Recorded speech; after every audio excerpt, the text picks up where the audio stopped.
जय श्री कृष्णा, राधे राधे। आप सभी भक्तों का आपके अपने YouTube चैनल श्री कृष्ण दीवानी में हार्दिक स्वागत है। आज हम सुनेंगे बृहस्पतिवार व्रत की कथा। कथा सुनने से पहले हमें यह ज्ञात होना चाहिए कि इस व्रत को क्यों किया जाता है, क्या है इस व्रत को करने के फायदे, आखिर क्यों करें हम इस व्रत को। तो देखिए, गुरुवार की दिशा ईशान है।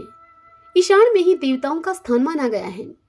इस दिन सभी तरह के धार्मिक और मंगल कार्य से लाभ मिलता है। इसलिए हिंदू शास्त्रों के अनुसार यह दिन सर्वश्रेष्ठ माना गया है। प्रत्येक गुरुवार को व्रत रखकर मंदिर जरूर जाना चाहिए। गुरुवार को व्रत क्यों रखें, इस व्रत को रखने से क्या होगा, तो आइए जानते हैं यह समस्त जानकारी।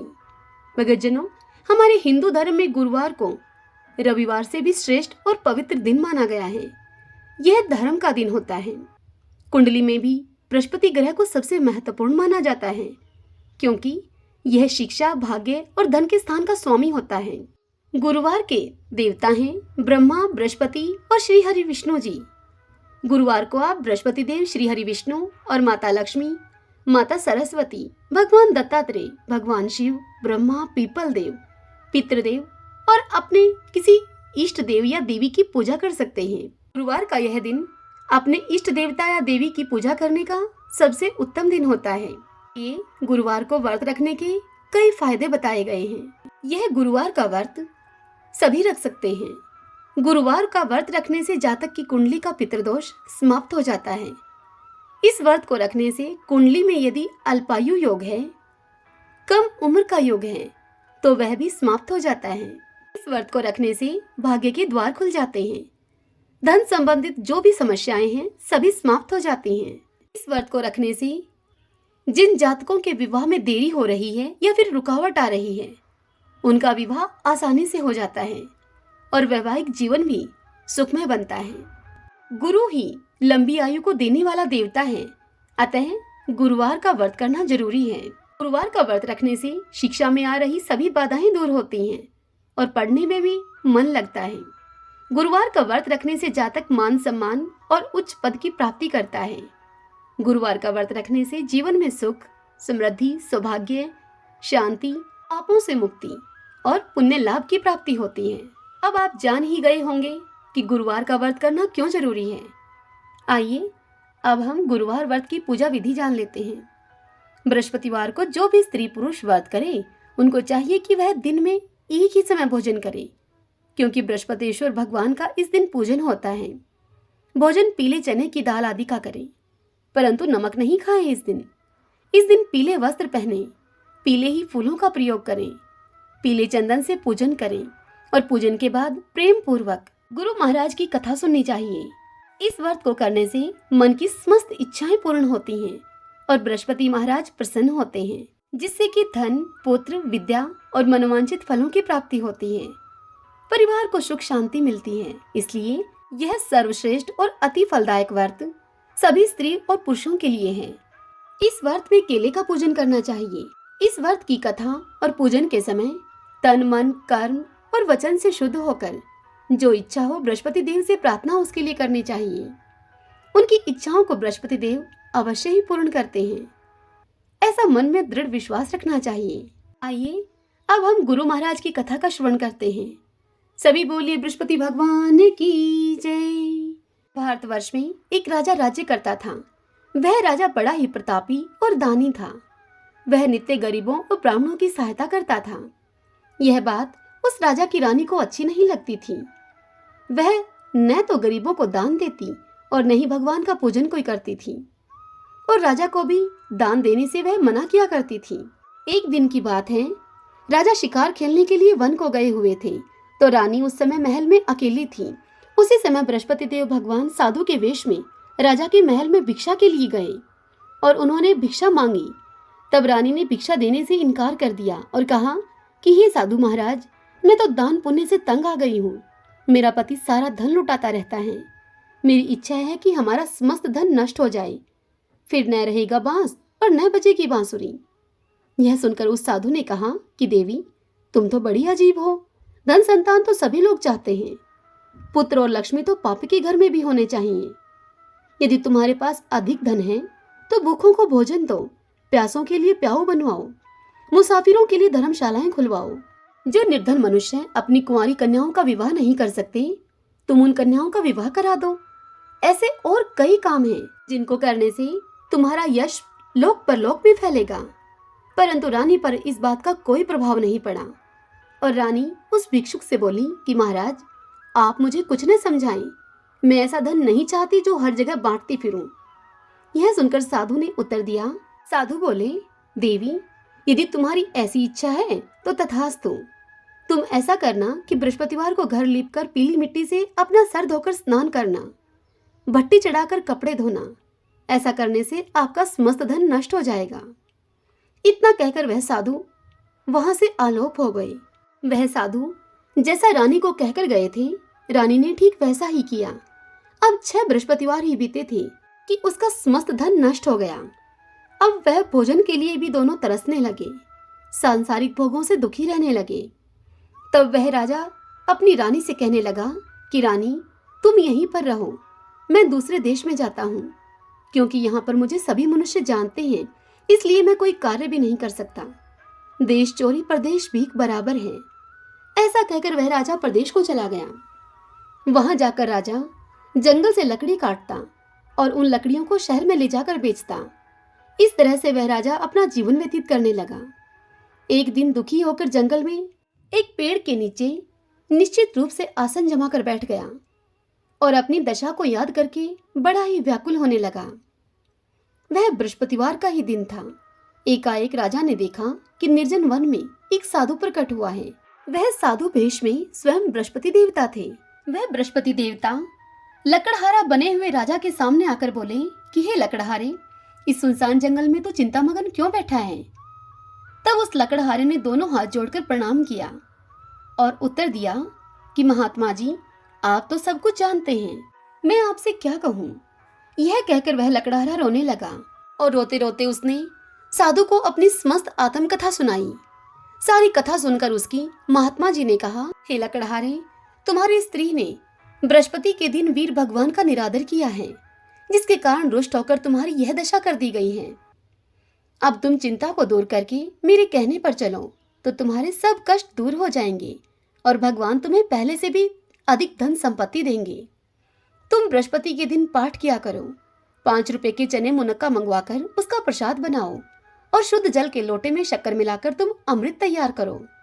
कथा के पश्चात अपने सारे परिवार और सुनने वाले प्रेमियों में उस अमृत व प्रसाद का वितरण करके उस प्रसाद को स्वयं भी ग्रहण करो।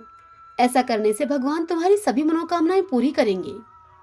साधु के ऐसे वचनों को सुनकर वह लकड़हारा बोला, हे प्रभु, मुझे लकड़ी बेचकर इतना पैसा नहीं मिलता जिससे कि भोजन के बाद मैं कुछ उसे बचा सकूं। मैंने रात्रि में अपनी स्त्री को भी व्याकुल देखा है। मेरे पास कुछ भी नहीं है जिससे कि मैं उसकी खबर मंगवा सकूं। यह सुनकर साधु ने कहा, हे लकड़हारे, तुम किसी बात की चिंता मत करो। बृहस्पति के दिन तुम रोजाना की तरह लकड़ियां लेकर शहर को जाओ। तुमको रोज से दुगना धन प्राप्त होगा उस दिन, जिससे कि तुम भली भांति व्रत करके भोजन भी कर लोगे तथा बृहस्पति देव की पूजा का सभी सामान भी आ जाएगा। इतना कहकर साधु अंतर्ध्यान हो गए। धीरे धीरे अब समय व्यतीत होने पर फिर वही बृहस्पतिवार का दिन आया। लकड़हारा जंगल से लकड़ी काटकर अन्य शहर में बेचने के लिए गया। उसे उस दिन और दिनों से अधिक पैसा मिला। राजा ने चना गुड़ आदि लाकर गुरुवार का व्रत किया। उस दिन से उस लकड़हारे के सभी कलेश दूर हुए। परंतु जब दोबारा गुरुवार का दिन आया तो बृहस्पतिवार का व्रत करना वह लकड़हारा भूल गया। इस कारण से बृहस्पति भगवान उससे रुष्ट हो गए। उस बृहस्पतिवार के दिन उस नगर के राजा ने विशाल यज्ञ का आयोजन किया हुआ था और समस्त शहर में यह घोषणा करा दी गई थी कि कोई भी मनुष्य अपने घर में भोजन न बनावे, न ही आग जलावे। समस्त जनता मेरे यहाँ भोजन करने के लिए आवे। मेरी इस आज्ञा को जो न मानेगा उस मनुष्य को फांसी दी जाएगी। इस तरह की घोषणा संपूर्ण नगर में अब करवा दी गई। राजा की आज्ञा के अनुसार शहर के सभी लोग भोजन करने के लिए गए, लेकिन लकड़हारा वहां कुछ देर से पहुंचा, इसलिए राजा उसको अपने साथ अपने घर लिवा ले गए और ले जाकर राजा उसको भोजन करा ही रहे थे। अभी उस राजा की रानी की दृष्टि उस खूंटी पर पड़ी जिस पर कि उस रानी का हार लटका हुआ था। वह हार उस रानी को दिखाई न दिया। तब रानी ने यह निश्चय किया कि मेरा हार तो इस मनुष्य ने ही चुरा लिया है। ऐसा विचार करते हुए उस रानी ने सैनिकों को बुलाकर उस लकड़हारे को जेल खाने में डलवा दिया। जब लकड़हारा जेल खाने में पड़ गया और वह बहुत दुखी होकर अब विचार करने लगा कि न जाने कौन से पूर्व जन्म के कर्म से मेरे लिए यह दुख प्राप्त हुआ है, और वह लकड़हारा उसी साधु को याद करने लगा जो कि उसको जंगल में मिला था। उसी समय तत्काल बृहस्पति देव साधु के रूप में वहां प्रकट हो गए और उसकी दशा को देखकर वह कहने लगे उससे, अरे मूर्ख, तूने बृहस्पति देव की कथा नहीं करी, इस कारण से तुझे ये दुख प्राप्त हुआ है। अब तू चिंता मत कर, बृहस्पतिवार के दिन जेल खाने के दरवाजे पर तुझको 4 पैसे पड़े हुए मिलेंगे, उनसे तू बृहस्पति देव की पूजा करना तो तेरे सभी कष्ट दूर हो जाएंगे। अब जब बृहस्पतिवार का दिन आया तो उस लकड़हारे को जेल खाने के दरवाजे पर 4 पैसे पड़े हुए मिले। लकड़हारे ने कथा कही और उसी रात्रि को बृहस्पति देव ने उस नगर के राजा को स्वप्न में कहा कि हे राजा, तुमने जिस आदमी को जेल खाने में बंद कर दिया है वह तो निर्दोष है, वह राजा है, उसको छोड़ देना। रानी का हार तो उसी खूंटी पर लटका है। अगर तू मेरी यह बात नहीं मानेगा, यदि तू ऐसा नहीं करेगा तो मैं तेरे राज्य को नष्ट कर दूंगा। इस तरह रात्रि के स्वप्न को देखकर राजा प्रातःकाल उठा और खूंटी पर हार को देखकर लकड़हारे को जेल खाने से मुक्त कराकर और उसे महल के दरबार में बुलाकर उससे क्षमा मांगी और उस लकड़हारे को योग्य सुंदर वस्त्र आभूषण देकर उसको विदा किया। बृहस्पति देव की आज्ञा के अनुसार लकड़हारा अब अपने नगर को चल दिया। राजा जब अपने नगर के निकट पहुंचा तो उसे बड़ा ही आश्चर्य हुआ कि नगर में पहले से भी अधिक बाग, तालाब, कुएं तथा बहुत सी धर्मशालाएं, मंदिर आदि बन गए थे। राजा ने यह देखकर नगर निवासियों से पूछा कि यह किसका बाग और धर्मशाला है। तब नगर के सभी लोग कहने लगे कि यह सब तो रानी और बांदी के हैं। यह सुनकर राजा को बड़ा आश्चर्य हुआ और गुस्सा भी आया। जब रानी ने यह खबर सुनी कि राजा आ रहे हैं तो उसने बांदी से कहा कि हे दासी, देख राजा हमको कितने बुरे हाल में छोड़कर गए थे। हमारी ऐसी हालत देखकर कहीं वह लौट न जाएं, इसलिए तू जा और दरवाजे पर जाकर खड़ी हो जा। अब रानी की आज्ञा के अनुसार दासी दरवाजे पर जाकर खड़ी हो गई। जब राजा आए तो वह दासी अपने साथ राजा को भीतर लिवा लाई। तब राजा रानी से पूछने लगे कि यह सब धन तुम्हें कैसे प्राप्त हुआ, क्या तुमने कुछ गलत किया है। तब उस रानी ने सारी बात बताई और कहने लगी कि महाराज, यह सब धन हमें बृहस्पति देव के इस व्रत के प्रभाव से प्राप्त हुआ है। तब राजा ने निश्चय किया कि 7 रोज के बाद तो सभी बृहस्पति देव का पूजन करते हैं, परंतु मैं रोजाना दिन में 3 बार कहानी कहा करूंगा और रोज व्रत किया करूंगा। अब राजा के दुपट्टे में हर समय चने की दाल बंधी रहती। दिन में अब राजा 3 बार कहानी कहता। एक रोज राजा ने विचार किया कि चलो अपनी बहन के यहाँ आऊं, कभी कुशल क्षेम पूछ कर आऊं। यह सोचकर वह राजा घोड़े पर सवार होकर अपनी बहन के यहाँ चलने लगा। तब राजा ने मार्ग में देखा कि कुछ आदमी एक मुर्दे को लिए जा रहे हैं। उन सबको रोककर राजा उनसे कहने लगा कि अरे भाइयों, मेरी बृहस्पति देव की कथा सुन लो। तब वे राजा को बोले कि लो, हमारा तो आदमी मर गया है, इसको अपनी कथा की पड़ी है। उस भीड़ में से कुछ आदमी कहने लगे, हो भाई, हम तुम्हारी कथा भी सुनेंगे। तब राजा ने यह सुनकर दुपट्टे से दाल निकाली और कथा कहनी आरंभ की।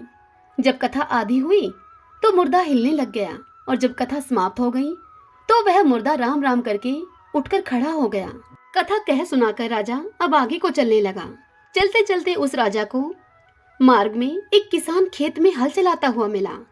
उस किसान को देखकर राजा ने उससे कहा कि अरे भैया, तुम मेरी बृहस्पति देव की कथा सुन लो। यह सुनकर किसान बोला कि जब तक मैं तेरी कथा सुनूंगा तब तक मैं 4 हरैया और जोत लूंगा। जा तू अपनी कथा किसी और को सुनाना। इस तरह राजा आगे चलने लगा कि राजा के उस खेत से हटते ही उस किसान के बैल पछाड़ खाकर गिर गए और उस किसान के पेट में जोर जोर से दर्द होने लगा। दोपहर का समय था। उस समय उस किसान की माँ उसके लिए रोटी लेकर आ रही थी। जब उसकी माँ ने दूर से यह देखा तो वह दौड़ती हुई अपने बेटे के पास आई और अपने बेटे से उसने सारी बात पूछी। सारी बात को सुनकर वह बुढ़िया दौड़ी दौड़ी उस घुड़सवार के पास गई और जाकर उसे बोली कि तेरी कथा मैं सुनूंगी, तो तेरी यह कथा मेरे खेत पर चलकर कहना। अब राजा ने बुढ़िया के खेत पर जाकर बृहस्पति भगवान की कथा कही, जिसके सुनते ही वह बैल उठकर खड़े हो गए और किसान के पेट का दर्द बंद हो गया। अब राजा अपनी बहन के घर पहुंचा। बहन ने अपने भाई की खूब मेहमानी की। दूसरे रोज प्रातःकाल राजा जगा तो वह देखने लगा कि सभी लोग भोजन कर रहे हैं। राजा ने जाकर अपनी बहन से कहा कि बहन, क्या इस नगर में कोई ऐसा मनुष्य शेष है जिसने भोजन न किया हो? वह मनुष्य मेरी बृहस्पति देव भगवान की कथा को सुन ले। यह सुनकर वह बहन अपने भाई से बोली कि भैया, यह देश तो ऐसा ही है। यहाँ के लोग पहले भोजन करते हैं और बाद में कोई अन्य कार्य करते हैं, किंतु फिर भी मैं पड़ोस में जाकर आती हूँ। यदि किसी ने अभी भोजन नहीं किया होगा तो उसे मैं अपने संग लेकर आऊंगी। वह ऐसा कहकर अपने पड़ोस में देखने के लिए चली गई, परंतु उसे वहां ऐसा कोई व्यक्ति भी नहीं मिला जिसने भोजन अभी तक न किया हो। अतः वह एक कुम्हार के घर गई जिसका कि लड़का बीमार था।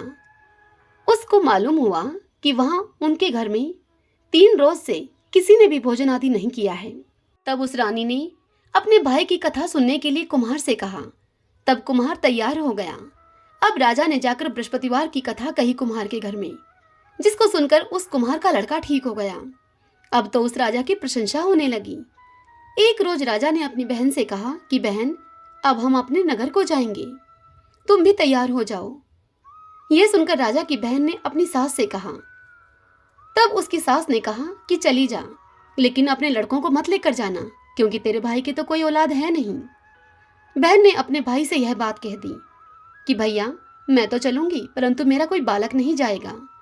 यह सुनकर राजा बोला कि जब कोई बालक नहीं जाएगा तो तुम चलकर क्या करोगी? तदंतर राजा बड़े दुखी मन से अपने नगर को वापस लौट आया। राजा ने अपनी रानी से कहा कि हम निर्वंशी राजा हैं, हमारा मुंह देखने का धर्म नहीं है, और कुछ भोजन आदि भी राजा ने नहीं किया। यह सब देखकर वह रानी बोली राजा से कि हे प्रभु, बृहस्पति देव भगवान ने हमें सब कुछ दिया है, तो हमें औलाद भी अवश्य देंगे। उसी रात को बृहस्पति देव भगवान ने राजा को स्वप्न में कहा कि हे राजा, उठ, तू सभी सोच को त्याग दे, तेरी रानी गर्भ से है। अपने स्वप्न में बृहस्पति देव भगवान के ऐसा कहने पर राजा बड़ा खुश हुआ और 9वें महीने उस रानी के गर्भ से एक सुंदर पुत्र पैदा हुआ। तब राजा रानी से बोला कि हे रानी, स्त्री बिना भोजन के रह सकती है, किंतु स्त्री बिना कहे नहीं रह सकती। जब मेरी बहन यहाँ पर आए तो उससे कुछ मत कहना। राजा की सारी बात सुनकर रानी ने राजा को हाँ में सिर हिलाया। जब राजा की बहन को यह शुभ समाचार मिला तो वह बड़ी खुश हुई और बधाई लेकर अपने भाई के यहाँ आई। तब रानी ने अपनी नंद से कहा कि घोड़ा चढ़कर तो तुम नहीं आई, तुम गधा चढ़ी आई। राजा की बहन बोली उससे कि भाभी, यदि मैं इस प्रकार से न कहती तो तुम्हें औलाद कैसे मिलती? बृहस्पति देव भगवान ऐसे ही हैं, जैसी जिसके मन में कामनाएं हैं सभी को पूर्ण करते हैं। जो सद्भावना पूर्वक बृहस्पतिवार का व्रत करता है, कथा पढ़ता है अथवा सुनता है, बृहस्पति देव भगवान उसकी समस्त मनोकामनाएं पूर्ण करते हैं। भगवान बृहस्पति देव उसकी सदैव रक्षा करते हैं। इस संसार में सद्भावना से भगवान जी का पूजन व्रत करके सच्चे हृदय से उसका मनन करते हुए जयकारा बोलना चाहिए। सभी बोलिए बृहस्पति देव भगवान की जय। आइए भक्तजनों, अब हम दूसरी कथा का श्रवण करते हैं। प्राचीन काल में एक ब्राह्मण था। वह ब्राह्मण बहुत ही निर्धन था।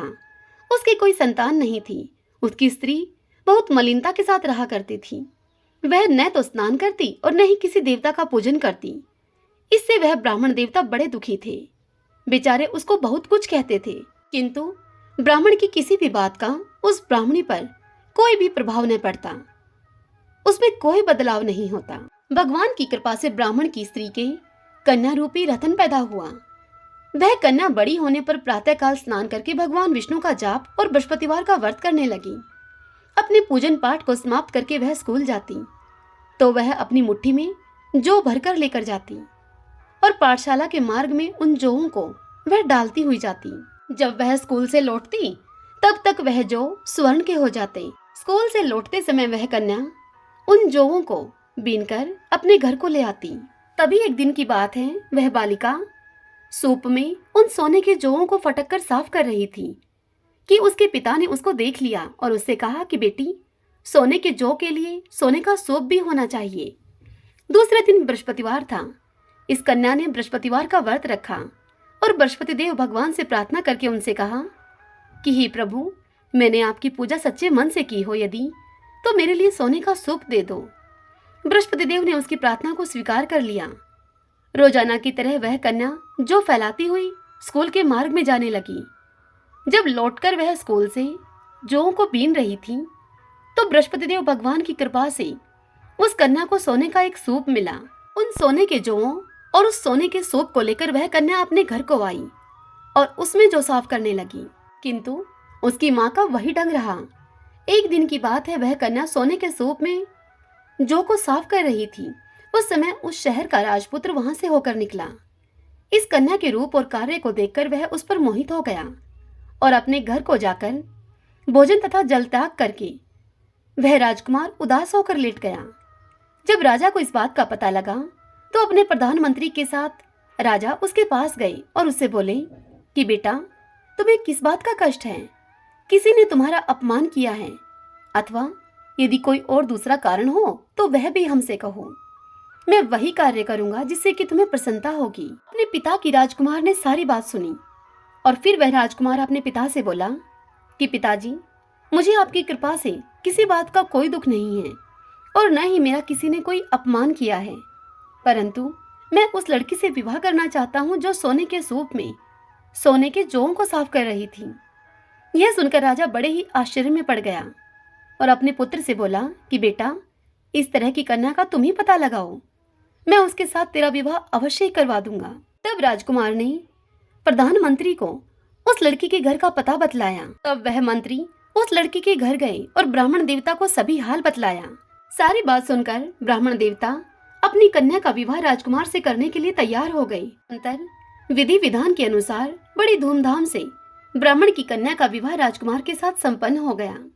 कन्या के घर से जाते ही पहले की भांति उस ब्राह्मण देवता के घर में अब फिर से गरीबी का निवास हो गया। अब भोजन के लिए भी अन्न बड़ी मुश्किल से मिलता था। एक दिन दुखी होकर ब्राह्मण देवता अपनी पुत्री के पास गए। अपने पिता की दुखी अवस्था को देखकर उस पुत्री ने अपनी माँ का हाल उससे पूछा। तब ब्राह्मण ने सभी हाल कह सुनाया। कन्या ने बहुत सा धन देकर अपने पिता को विदा किया। इस प्रकार ब्राह्मण का कुछ समय सुखपूर्वक व्यतीत हुआ, किंतु कुछ दिन के बाद फिर वही हाल हो गया। ब्राह्मण फिर अपनी कन्या के पास गए और सारा हाल कहा तो लड़की अपने पिता से बोली कि पिताजी, आप माताजी को यहाँ पर लिवा लाओ, मैं उन्हें बृहस्पतिवार व्रत की समस्त विधि बता दूंगी, जिससे कि गरीबी दूर हो जाएगी। अब ब्राह्मण देवता अपनी स्त्री को साथ लेकर अपनी पुत्री के यहाँ फिर से पहुंचे। तब उस पुत्री ने अपनी माँ को समझाया कि माँ, तुम प्रातःकाल प्रथम स्नान आदि करके विष्णु भगवान का पूजन करो। यदि तुम ऐसा करोगी तो समस्त दरिद्रता दूर हो जाएगी। परंतु उसकी माँ ने उसकी एक भी बात न मानी और प्रातःकाल उठकर अपनी पुत्री के बच्चों का बचा हुआ जूठन खा लिया। इससे उसकी पुत्री को बहुत गुस्सा आया और उसने एक रात कोठरी का सभी सामान बाहर निकाल दिया और उस कोठरी में अपनी माँ को बंद कर दिया। प्रातःकाल अपनी माँ को उसने कोठरी से बाहर निकाला और स्नान आदि कराकर उससे पाठ करवाया तो उसकी माँ की बुद्धि ठीक हो गई और फिर प्रत्येक बृहस्पतिवार को व्रत रखने लगी उसकी माँ। इस व्रत के प्रभाव से उसके माँ बाप बहुत ही धनवान और पुत्रवान हो गए और बृहस्पति जी के प्रभाव से इस लोक के सुख भोग कर स्वर्ग को वे प्राप्त हुए। सभी बोलिए बृहस्पति देव भगवान की जय, विष्णु भगवान की जय। आइए अब हम बृहस्पति भगवान की आरती करें। ओम जय बृहस्पति देवा, जय बृहस्पति देवा, छिन छिन भोग लगाऊं फल मेवा। ओम जय बृहस्पति देवा, तुम पूर्ण परमात्मा, तुम अंतर्यामी, जगत पिता जगदीश्वर, तुम सबके स्वामी। ओम जय बृहस्पति देवा, चरणामृत निज निर्मल, सब पातक हरता, सकल मनोरथ दायक, कृपा करो भरता। ओम जय बृहस्पति देवा, तन मन धन अर्पण कर, जो तेरी शरण पड़े, प्रभु प्रकट तब हो कर, आकर द्वार खड़े। ओम जय बृहस्पति देवा, दीन दयाल दया निधि, भक्तन हितकारी, पाप दोष सब हरता, भवबंधन हारी। ओम जय बृहस्पति देवा, सकल मनोरथ दायक, सब संशय तारो, विषय विकार मिटाओ, संतन सुखकारी।